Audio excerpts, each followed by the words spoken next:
One Saturday morning, the traffic came to a standstill.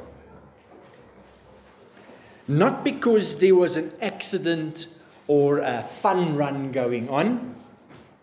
The traffic cop was directing traffic because the Seventh-day Adventist church had finished and they were going home.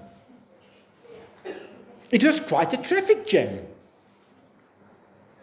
You see, they believe that Saturday is the Sabbath and the day of worship.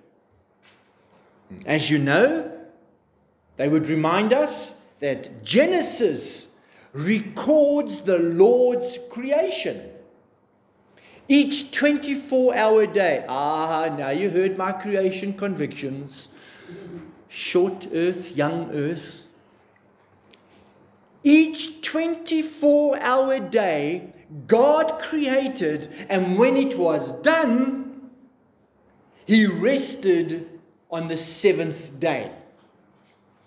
And Moses gave the 10 commandments, and one of them was, remember the Sabbath day and keep it holy. 6 days you will labor and do all your work, but on the seventh day, it is the Sabbath day of the Lord God. But here in Acts, something was changing in the early church. Let's see if you can identify as we read Acts chapter 20. That's where we are with our systematic exposition of Acts. We're going through Acts for the last couple of months, and now we're on Acts chapter 20. Let's read from Acts 20, verse 1. After the uproar had ceased, Paul called the disciples to himself, embraced them, and departed to go to Macedonia. Now when he had gone over that region and encouraged them with many words, he came to Greece and stayed 3 months. And when the Jews had plotted against him as he was about to sail to Syria, he decided to return through Macedonia. And Sopater of Berea accompanied him to Asia, also Aristarchus and Secundus of the Thessalonians, and Gaius of Derbe, and Timothy and Tychicus, and Trophimus of Asia. These men, going ahead, waited for us at Troas. Verse 6, but we sailed away from Philippi after the days of unleavened bread, and in 5 days joined them at Troas, where we stayed 7 days. Now, on the first day of the week, when the disciples came together to break bread, Paul, ready to depart the next day, spoke to them and continued his message until midnight. Did you see verse 7? It said on the first day of the week.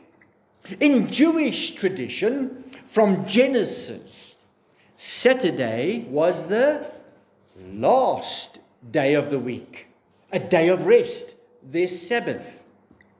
Sunday then was the first day of the week.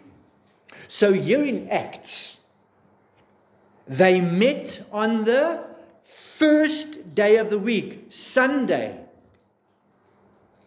And they were at work during the day, and they assembled after work to come and listen to Paul. It was because the early church was seen as a Jewish sect that they started to meet on the first day of the week. And so, to position this new thing that the Lord was doing, the apostles, by apostolic authority, they introduced separating this Jewish sect mindset and displayed to the world that they were Christ's disciples, not a Jewish sect. People of the way, Christians. They began gathering together on the first day of the week for a number of reasons. Now, historically, we can miss that and miss such a wonderful blessing in this. On the third day, one of the reasons, on the third day, after Christ was crucified and laid in the tomb, we know that our Lord rose in the early hours of Sunday morning. Christ's resurrection was to the early church and still for us today the cornerstone of our faith. Christ promised his disciples in Luke 24 verse 7 and Mark 9 verse 31, for those who are making notes, Luke 24:7 and Mark 9:31, that he would be put to death, and foretold his own resurrection. And he promised to be resurrected. And he promised that he was the resurrection and the life. Beloved, this is vital to our faith. Because if Jesus did not rise from the dead, either two things. One, he might be grossly misled or misguided. Or, at best, he would be an absolute liar.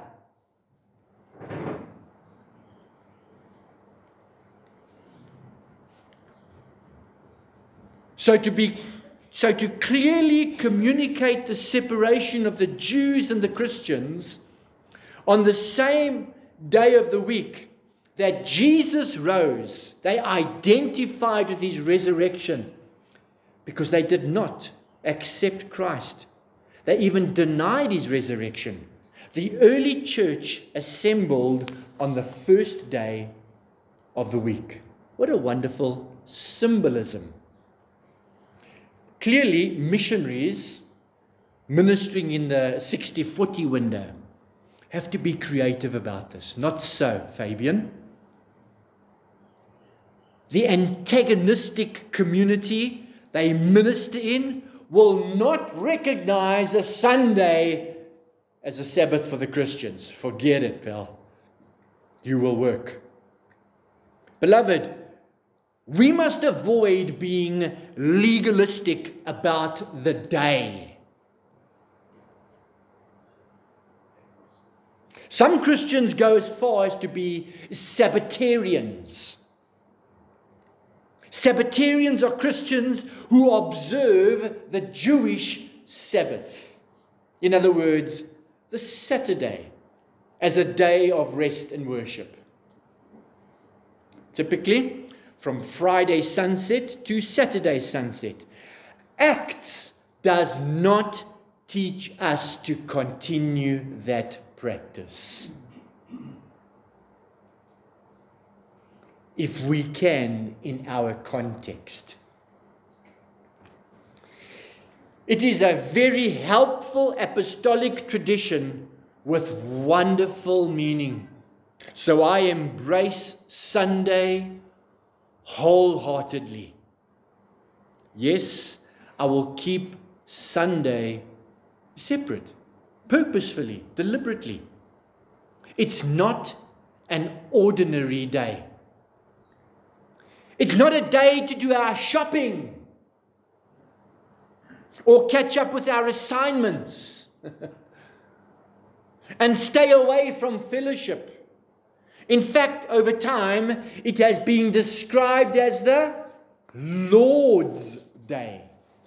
Dear Christian, in faith, The Lord's Day is not a day to abstain from fellowship, to have lunch with our precious family who have traveled so far to be with us, or a day to catch up and prepare for all the meetings and the things we've got coming up this week. It is the Lord's Day. It's not our day. It's not the family's day. They must see and appreciate the beauty of Jesus Christ in every single day, especially on a Sunday when we assemble. They must experience your wholehearted commitment to assemble with the church and rejoice. He is risen. The question you must answer in your heart is it the Lord's day or is it your day? Regretfully, many treat this fellowship and this day like this so casually. In Acts we read on that day how they came prepared. Verse 8. There were many lamps in the upper room where they were gathered together. They brought their lamps. They went to work, came home, got the oil, prepared the lamps, and they brought the lamps and they prepared it. They came together with intent, with purpose. There was an agenda. Verse 7 says they came together.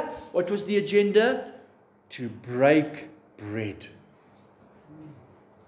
This means to participate with Holy Communion, to celebrate Christ's death, His resurrection, and His promised return. They came from work to get together and they prepared their hearts to listen to Paul preach the word. Oh dear. That clearly has changed in our generation. May I ask you, why are you here today? Because your wife expects you to come? Or that you might need to speak to somebody about business ventures that you've got? Or perhaps you're looking for a spouse. Good place to fish. This passage in Acts highlights a wonderful corporate dimension in assembling together. Verse 9 describes a young man. Yes, even the young folk attend fellowship. This is not for the Otopis only. This is for our children.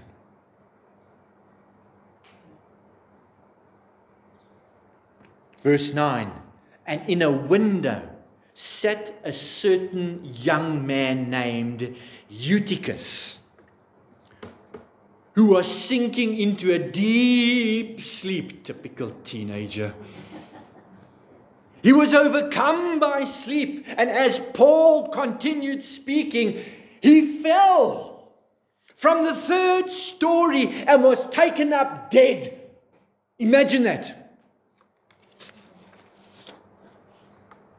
I don't blame someone for nodding off when they listen to lifeless preaching. And I don't think it was Paul's preaching that caused that young man to fall asleep either. In fact, there is nothing more criminal than to preach the life and power of Christ in a lifeless, boring, crusty manner. How can we preach life lifelessly? I ask you. Oh, that the Holy Spirit would sift the pulpits today and bringing preachers who preach life passionately and truthfully, accurately preach the word. We need passionate, convicted preachers who would put their reputation on the altar and preach in a manner that pleases the Lord and feeds the flock. This is a serious problem today. The pulpit is occupied by many preachers who regard themselves as professionals. Or ek is professor so and so, or ek is doctor so and so.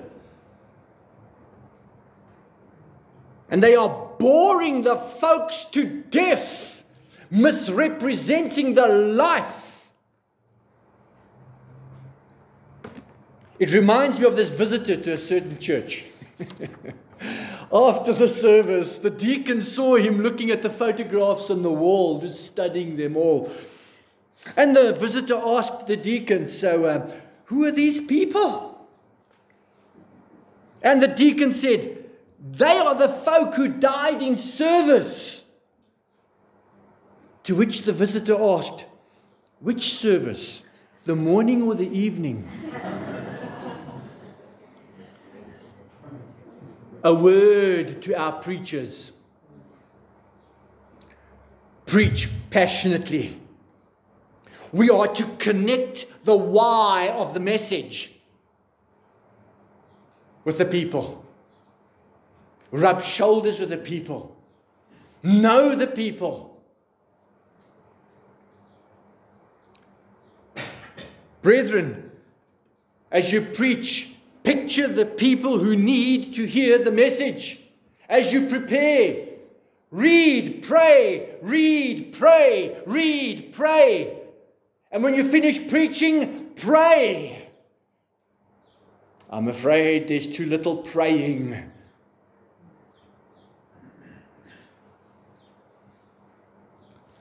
Let your genuine emotion show through your delivery.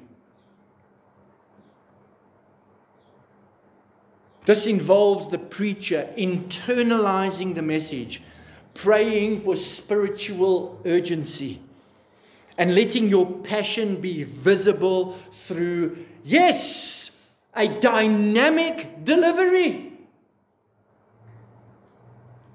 This is not uni, where we're sitting with a droe old professor reading the curriculum, and you've got to go read it. No. A sermon delivered with passion moves the people to action. It appeals to their hearts and informs their minds. Even the public reading of Scripture, well done, Nao. It is 50% of the sermon. And it must be treated with such seriousness for it to be effective. Friends, when folk read the call to worship, it's not the first time that they're opening up to that passage and they're reading it. No. That week, they have practiced it. They have prepared it. We do not need ineffective, boring, dry, crusty lessons on theology so that our folks can fall out of their benches and break their necks and die. We need a passionate demonstration of theology that is alive and applicable, and it draws us to Christ.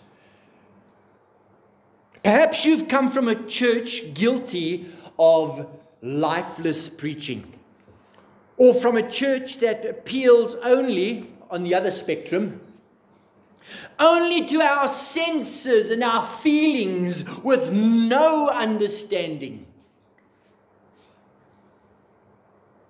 In the case of lifeless preaching, the preacher is like a carcass, and the pulpit is a coffin. What a terrible picture. And indeed it is so. I have no doubt that a lifeless pulpit nurtures a lifeless church. A church with a lifeless DNA is dead to evangelizing and discipling. Perhaps you have eaten crumbs of truth from dead pulpits. And in a manner of speaking, your zeal, your enthusiasm, your vision and understanding of Christ, you've fallen asleep. Is that true of you? The sleepiness has kept you from fellowship. It's kept you from faithfulness. And it was a good enough reason to be de-churched. Ek gaan nie meer kerk toe nie. Dis 'n mors van tyd. I can do a lot of other productive things for my day. And you're right.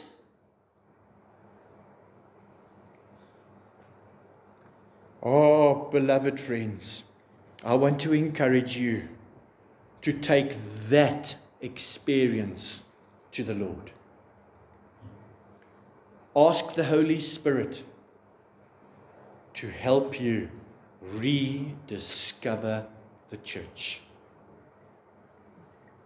Rediscover the blessedness of walking in faith with other believers who have been set free from their sin and have personally experienced the grace and mercy and forgiveness of Christ. In Acts, the folks who met there listening to Paul have been washed in Christ's blood, just like you and me today. The Holy Spirit is equipping them. Things were going to happen then. Persecution was coming to them. Nero was almost there.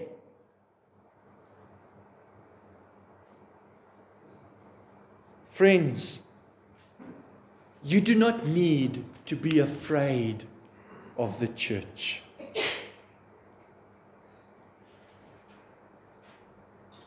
You do not need to be transparent. This is me. This is who I am.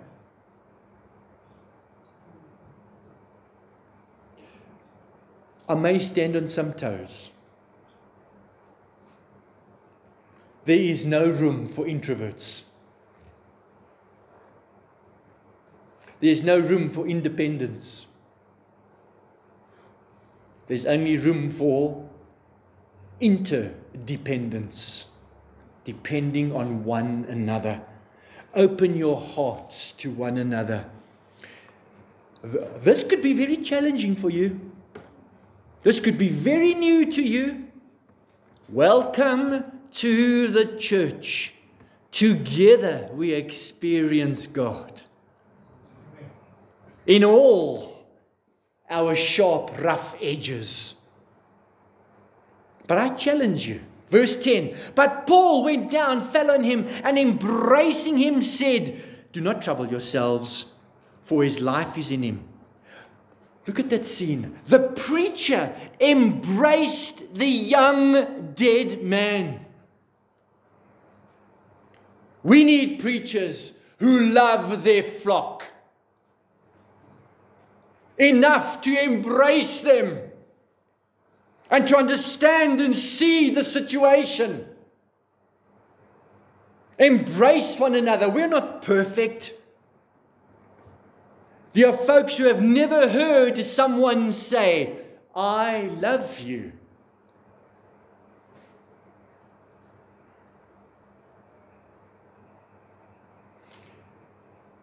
That's how broken and empty they are. Similarly, avoid overusing that phrase, I love you. It can become plastic. Instead, it must be a sincere, I love you. Ja manne, dis nie verkeerd nie. Ons kan dit vir mekaar sê. Ons moet dit vir mekaar sê. Ons is broers. We're not so manly and masculine. We can't say it. There's a good place to start with this, by praying together, just coming to prayer and listening to the prayers of others. You might be on the third story, looking down and observing. Wonderful. Do it. May we learn to walk together in Christ as a family. The Lord worked a mighty miracle by the hands of Paul that night. Paul did not heal him. In love for the church, the Lord healed that young man. Imagine the Lord doing such miracles amongst us because He loves us.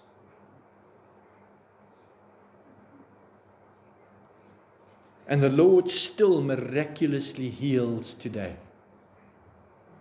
Can you imagine the church's response to this miracle? Whose son was this? Oh, shame, his poor parents. Their son's dead. What's going to happen? Here's a thought. And the Bible is silent about this. He was raised from the dead. What was Eutyche's life after that Sunday evening? What was his life like? What was his testimony? I wonder if he was ever the same. And no, I don't think he wrote about his 10 minutes in heaven. See what was going on, and he decided to come back and sell his book and make a cool million quickly. Verse 11 again focuses our attention on the highlight of the service. It was not a protracted time of performing miracles. Anybody else dead here? Let me pray for you. Anybody else? Raise your hand. Sow your seed of faith.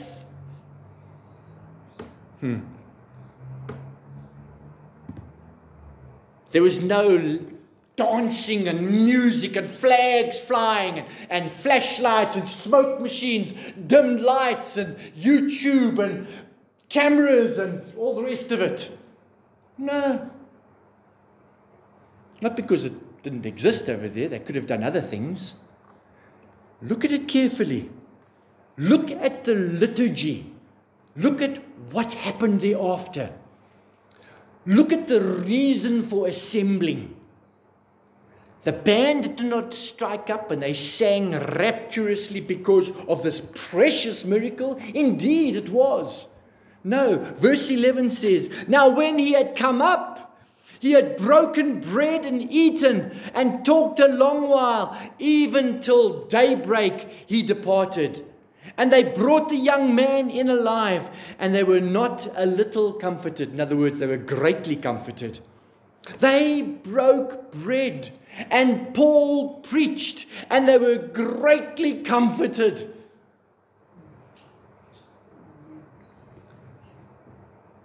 Does coming to fellowship activities encourage you? Are you comforted by others? Do you deliberately to be a comfort to others? Are you the same person since you claim to have become a Christian? Are you the same person? Has anything changed? Do you talk about the greatest miracle in your life? In the church today, there are too many silent syndicates. They don't have a testimony because indeed they weren't spiritually resurrected. Christ is not Lord of their heart and life. No wonder they are silent. You have nothing to say. Does your family see and hear you as a new man? Do they see it in your faithfulness, in your labor, in the fruit of the Spirit, your enthusiasm to fellowship, your prayerfulness, your care and love for others? The doing of the word, not just being a hearer? Well, one day we are going to meet Syntychus. And we are going to marvel with the angels sitting at his feet, because they know nothing about the greatest miracle of all, of being spiritually dead. The Holy Spirit, Christ, coming to us and resurrecting us from the spiritual death. The angels want us to tell them, Syntyche, tell us more. Brian, tell us more. Penny, what was it like? Do you have that testimony? Beloved Father, thank you.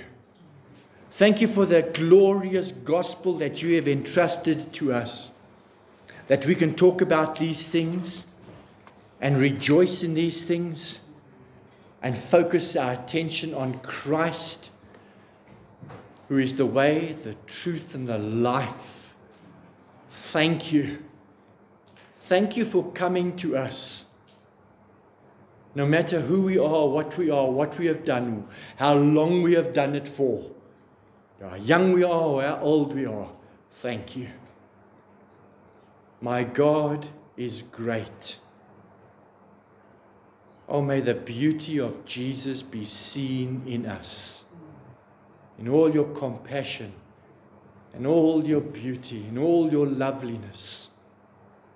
May the fruit of the Spirit be seen in us. For Christ's sake. Amen.